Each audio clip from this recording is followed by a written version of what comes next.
Hello, my name is doctor Prashant Kumar Nayak. मैं clinical head हूँ Oasis fertility hospital Bhubaneswar Jaydev Vihar branch में। Actually मैं आज आपको एक इम्पोर्टेंट हेल्थ इशू जिसको हम पॉलिसिस्टिक ओवेरियन सिंड्रोम बोलते हैं, पीसीओएस बोलते हैं, कुछ लोग इसको पीसीओडी भी बोलते हैं, उसके बारे में बताऊंगा। जैसे कि आपको पता होगा कि पीसीओएस एक ऐसा बीमारी है जो कि आजकल के ज़माने में यंग गर्ल्स एंड लेडीज़ को ही अफेक्ट करता है। ये एक बीमारी है जो कि मोस्टली बॉडी में एक हार्मोनल इम्बैलेंस करता है, जो कि प्राइमरीली ओवरी को अफेक्ट करता है और उसके कारण एसोसिएटेड हार्मोनल फैक्टर्स को भी इम्बैलेंस करता है।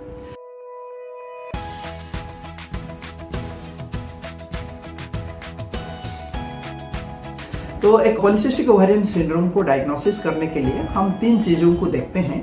पहले तो हम एक अल्ट्रासोनोग्राफी करके देखते हैं कि उनका ओवरी में पॉलिसिस्टिक फीचर है क्या। अगर उसका एक अंडा में और ओवरी में मोर देन 20 फॉलिकल्स है जिसका साइज 1 to 9 मिलीमीटर के बीच होना चाहिए, और उसका ओवरी का जो वॉल्यूम है साइज मोर देन 10 cc है, एक ओवरी या दोनों ओवरी आइदर होने से उसको हम पॉलिसिस्टिक ओवेरियन मॉर्फोलॉजी बोलते हैं। उसके साथ साथ अगर उनका जो मासिक होता है जिसको हम मेंस्ट्रुएशन बोलते हैं, अगर वो इरेगुलर है, अगर कभी कभी क्या होता है कि जो उनका मेंसेस का जो साइकिल पैटर्न बहुत लेंदी हो जाता है, डिलेड साइकिल्स होता है, इरेगुलर पैटर्न साइकिल होता है, अगर वो प्रेजेंट है, और उसके साथ साथ हम देखते हैं कि उसका बॉडी में जो मेल हार्मोन जिसको हम एंड्रोजन बोलते हैं, टेस्टोस्टेरोन बोलते हैं, अगर वो बढ़ गया है, उनका ब्लड में उसका मात्रा बढ़ गया है, या उनका बॉडी में उसका फीचर्स दिखने लगा है, जैसे कि बाल्डनेस होना, ज़्यादा हेयर फॉल होना, पिंपल्स आ जाना, hair beard and moustache area में लेडीज का हेयर ग्रोथ हो जाना, चेस्ट में या उसका बैक पोर्शन में भी ज़्यादा हेयर ग्रोथ होना, तो ये सारे हाइपर एंड्रोजेनेसिस का फीचर है। अगर ये तीनों में से एटलीस्ट 2 फीचर प्रेजेंट है तो उन कंडीशन को हम पॉलिसिस्टिक ओवेरियन सिंड्रोम के हिसाब से डायग्नोसिस करते हैं। ये जो डिजीज है इसका कोई एक पर्टिकुलर कारण अभी तक पता नहीं चला है। ये दिखा गया है कि मल्टीपल जीन्स इसके लिए रिस्पॉन्सिबल हो सकता है, लेकिन इसके साथ साथ एक एनवायरनमेंट का भी इम्पैक्ट दिखा गया है।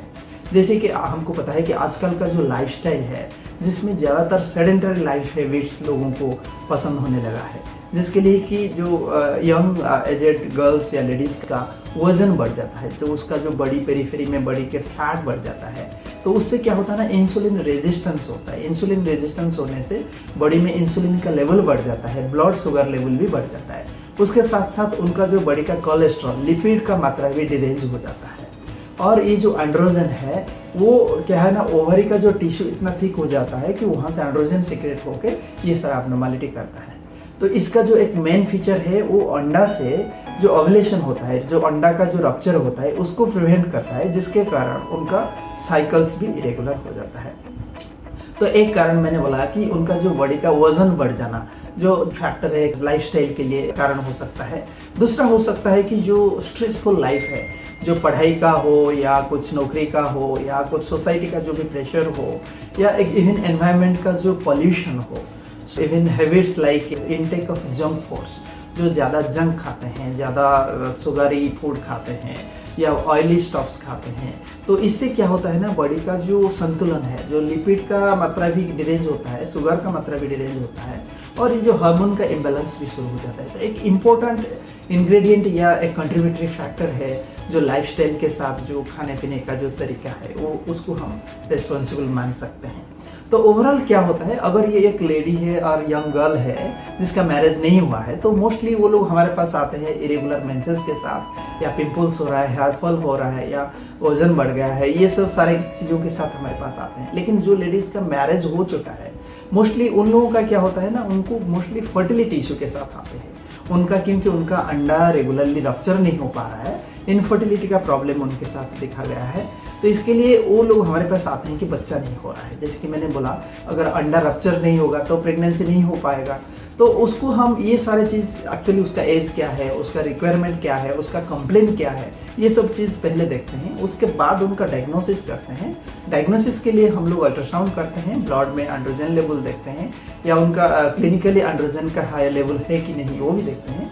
उसके साथ साथ हम लोग उसका मेंस्ट्रुअल पैटर्न का हिस्ट्री लेते हैं। ये सब के साथ अगर उसका डायग्नोसिस हो जाता है तो सबसे इम्पोर्टेंट एंड फास्ट ट्रीटमेंट जो हम देते हैं वो है लाइफस्टाइल मैनेजमेंट। जैसे कि मैंने बताया था कि एक लाइफस्टाइल डिसऑर्डर है, तो डाइट एंड एक्सरसाइज के ऊपर हम ज़्यादा इम्फेसाइज देते हैं। हेल्दी डाइट खाना, जैसे ज़्यादातर फ्रूट्स, वेजिटेबल्स, रफेज खाना है, लेस ऑफ फैट और शुगरी डाइट्स, जंक्स, इसको जितना कम हो सके उतना खाना है। बट एक रेगुलर एक्सरसाइज करना बहुत ज़रूरी है।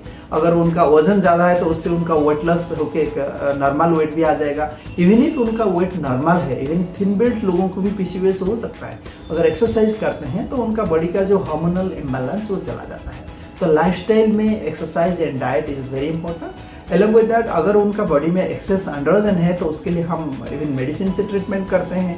हेयर ग्रोथ को हम लेजर या डिपाइलेशन से रिमूव करते हैं, उसके बाद मेडिकेशन देके फर्दर हेयर ग्रोथ को प्रिवेंट करते हैं। और एनी पर्टिकुलर डिजीज, जैसे कि उनको ज़्यादातर कोलेस्ट्रॉल बढ़ गया है, शुगर बढ़ गया है, तो उसका ट्रीटमेंट करते हैं। अगर वो इनफर्टिलिटी से ग्रस्त है, उनको बच्चा नहीं हो रहा है, तो उसी कंडीशन में वो लोग, जैसे कि हमारा फर्टिलिटी स्पेशलिस्ट जैसे कि हमारे पास आते हैं, तो हम लोग उनका ओव्यूलेशन के लिए मेडिसिन देते हैं या उसके लिए कुछ अलग भी ट्रीटमेंट देते हैं। अगर उससे भी बच्चा नहीं होता है तो एडवांस ट्रीटमेंट करते हैं।